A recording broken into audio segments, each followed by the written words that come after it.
G'day, Steve Morgan here with the Tackle Fridays. I think it's number 18 or 19. It'll be in the number that was just at the start here. Got another guest today, Mick Slade. Let me introduce you. Mick Slade, World Sooty Champion, mate. How's your life been since you won the World Sooty Championships? Pretty good, mate. I haven't had a lot of interviews or anything like that. This is your first one? Yeah, this is the first one, yeah. And to get your interview, you had to drive all the way down to Brisbane to get it. Yeah, that's it, yeah. Little bit of a backstory here. It's, of course, the Samaki BREM Queensland Open this weekend. And every time for the last couple of years, Slade's come down to the ABT and Fishing Monthly office, and he's been the caretaker for the weekend. So a bit of free accommodation, but he keeps an eye on the boats here as well. Thanks to Mark Sarek, got the hot water working in the showers, mate. You're hot, you're showered and everything this year. Hot shower, good. You do your thing in my bedroom, so. That's right. Oh, look, there might be a sneaky cutaway here of what ends up in Slade's blow-up bed in here. But anyway, a lot of practical jokes happen here when Slade's being the caretaker. Slade, I believe in the who shares wins things. I live stream. I send all my. I tell everyone what I'm going to do the next day.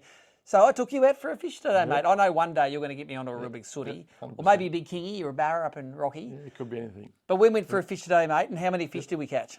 Well, it wasn't the 500 we were telling people, but it was probably more like 30 odd, 25 to 30 fish. Well, there was a story going on in the boat where someone was saying, I think Joey Gardner was saying, I caught 300 fish in a day. I said, we've been catching them pretty good today, Slady. Yeah.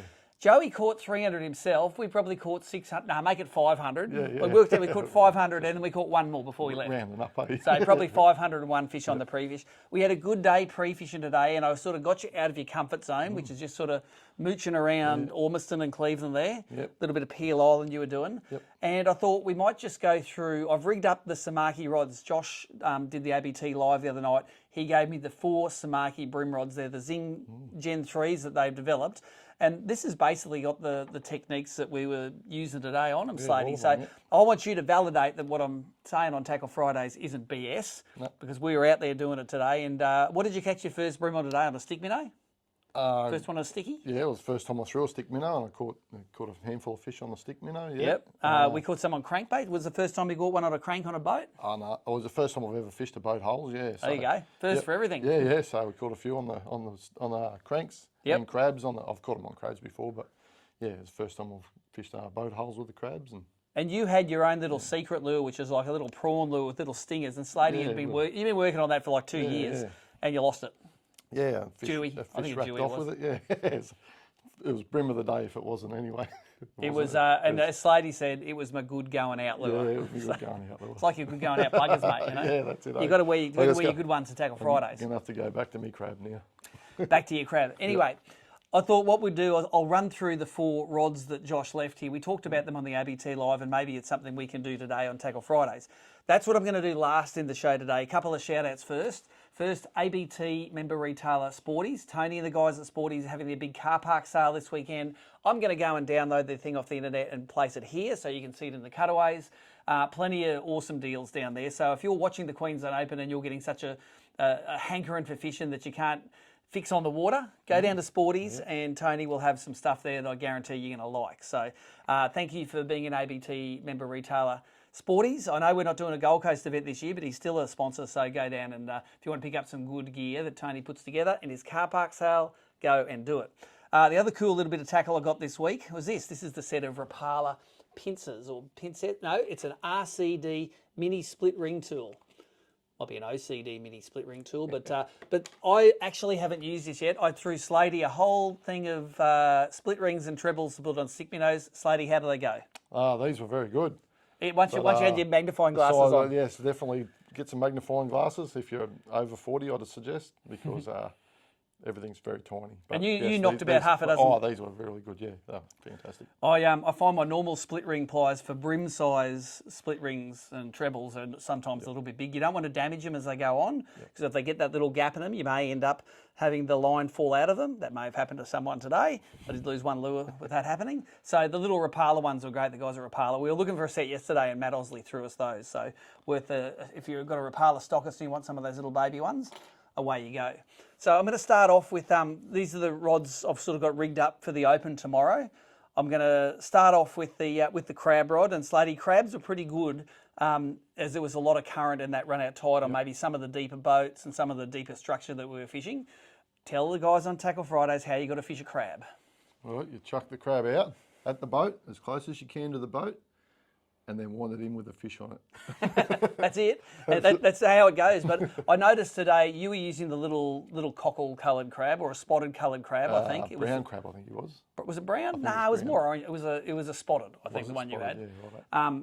And I was using a big green crab, and I reckon I was getting a bigger average size fish. Yeah, 100%. Yeah. And that's something I sort of vowed to do a bit this year, fish a bit more big crabs, and I reckon it paid off. And you didn't catch any less fish than I did on the smaller crab. No. It was just better quality. I tell you what you do have on the big crab, though. As you throw it to the bottom and then you take up the line, you're feeling it. There's a lot more rattling on it, because I reckon the little ones are rattling on it, and then when the big one hits it, they get hooked, because those number 12 trebles are just a bit bigger than on the small crab.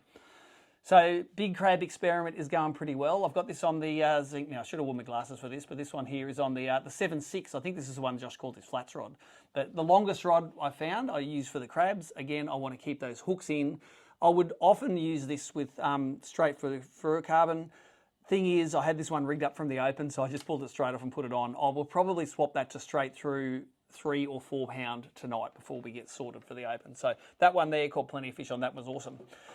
Second one here, this is the boat crankbaiting. So Slady, give us a run through. How do you catch the fish on a crankbait on the boats? It's pretty simple once again. You throw that down alongside the boat as close as you can to the boat, without hooking the boat preferably, and then wind it back in and with the fish on. With the fish on it, hopefully, yeah. Wind it back in and the fish grabs it.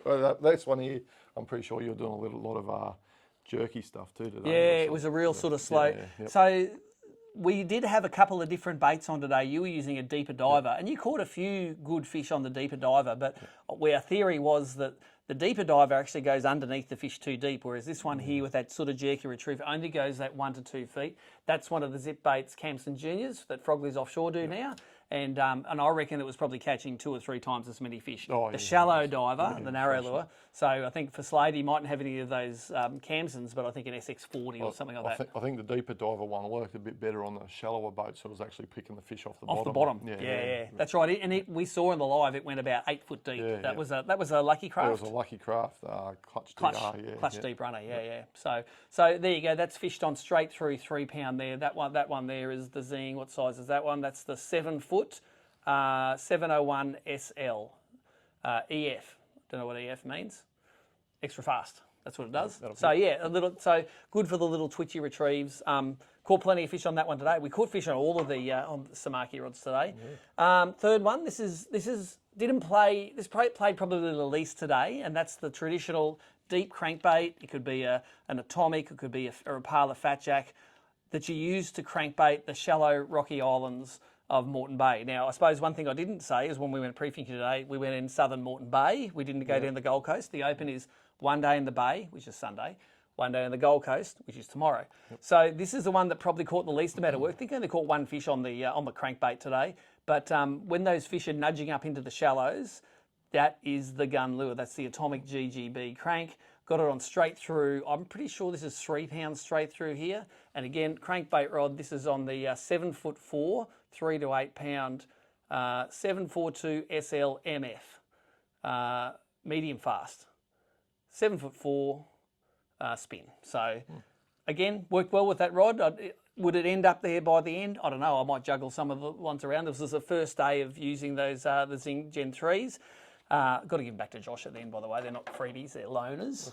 Rough, isn't it? Fourth one was the stick minnow, though, and this was a great little outfit. And Slady, the stick minnow, you caught your first fish on a sticky today. You put your hooks on it with that Rapala little tool yesterday. They were the ones from Adam at fishing.com.au.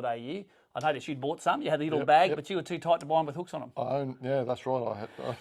They turned up with no hooks on them, so the first time I've ever seen them with hooks on it was yesterday afternoon. Yep. So this is on 2 pounds straight through, and the Samaki Zing Gen 3 this is on is the 701 SXL MF 7 foot again. So 7 footer, but the very light one with a straight through fluorocarbon. Slady, run us through how you catch a fish on a stick minnow on a boat. Well, these ones are a little bit different, aren't they? So you throw them out, same thing, close to the boat, and then give them some slack line so the thing sinks on a slack line. Yeah, you don't want it to pendulum down. Yep. And then if it gets to the bottom without a fish getting on it already, then you would give it some quite hefty jerks. Actually, couple of rips, couple of good rips in the thing, yeah, and then back to the slack line for it to sink on the slack line again. That's right. It's got a real wobbly movement like that on the sink. I thought you were just going to say, just throw it out and wind in with the fish on. With the fish on it, yeah. Because it was a good day for them today. Yeah. They did bite it a lot. So yeah, that's the fourth outfit we had there that I've got to re-rig. I'm going to retie probably all of these. And notice I'm going to get rid of the braid and leader. Everything I'm going to fish probably tomorrow is going to just be straight through fluorocarbon. Yeah. I don't know if you fish much straight through. You had 3 rods that had braid on it and one with straight through. I've only got one with straight through. Yep. And now that you've caught them on straight through, you think, oh, that's not too bad. That you get more bites on it. You reckon? Works good, yeah. So Slade's from Rocky, comes from the land of maybe a few pikey bream, and sometimes there's a few more big critters there to eat your lures. So 6 pound leader, 8 pound leader is pretty standard for you. Yes, we don't really go much less than 6. Otherwise, you lose too many lures. Yeah, there's other things, just keep grabbing them and taking off with them. Yep. So for the Samaki BREM Queensland Open this weekend, you can follow all of the live scores on abt.org.au. Nicole will put all those scoreboards on the front page of the site. She'll be doing all the social media. I'll be live streaming for the 2 days, so if you want to jump onto that live stream, it'll be from the Gold Coast on day 1. We'll probably be... I'm rigging up for I'm like you. I'm rigging up for the bay, but we're fishing the Gold Coast tomorrow. Yeah, I'll maybe have to assess some of these and find out if that's exactly what I'm going to do. But I'm fishing the Gold Coast tomorrow and the bay on Sunday. We just did the payouts. First prize for the Open, $5,000 cash. 2.5, 2,000, $1,500. So 4th place out of a field of 20 gets $1,500, which is 3 times your entry fee. It's all there. Decent pay. Yeah. Can let myself. Yeah, you did. Slady double checked the cash, so it's all there. And look, it's Slady. Why do you like coming to the BREM Queensland Open? It's 7 hours drive, and you can catch 130 centimetre barra in your backyard. Yeah, that's right. Yeah, no, I like coming down because it's just something different. It's like you see a lot of you see a lot of YouTube stuff and whatever. You see people fishing the Gold Coast and those sorts of places, and it's not something I would make a holiday for, to come tow my boat down here and go fishing. And the comp's just a good excuse to come down and give it a go. Yeah, and give it a go at it. And to be honest with you, I love it. It's great. You can catch 25, 30 bream in a session by that. Yeah, you definitely don't seem to get that many barra. You've won a couple of barra events in the past, but you got excited like a little girl today catching them on. Oh, that's a good one you say. It's like a 28 forker, and you're getting all excited. The water's all clean and everything's just beautiful. The weather today was mint too. That probably helps too. But you see fish swimming around all the time. I'm just excited watching them chase your lure around. That's right. Yeah, and as we say, when we're fishing top waters, it's just as good your mate getting a hit as you, because everyone's watching it. Yeah. Tell us about the exciting moment on Peel Island when I had the bow wave this high behind the lure. What was that? Yeah. So he's throwing the thing in. I'm sitting there expecting a big kingfish because this massive bow wave's chasing in the top water, and all the way to the boat, and it turned out to be what was it, like a blacktip reef shark? Blacktip reef shark, about maybe 4 foot long. 3 or 4 foot long. I didn't even think they would notice the lure, let alone chase it like aggressively, and it only pulled off away from the boat.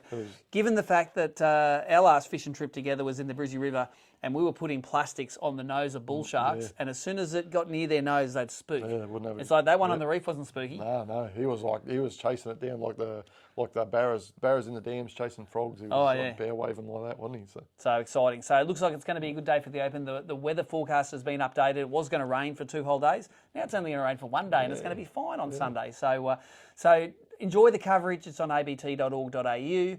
I'll see you from on the water tomorrow. And you don't have to just cheer for me now. You can cheer for Slady as well. World Sooty Champion.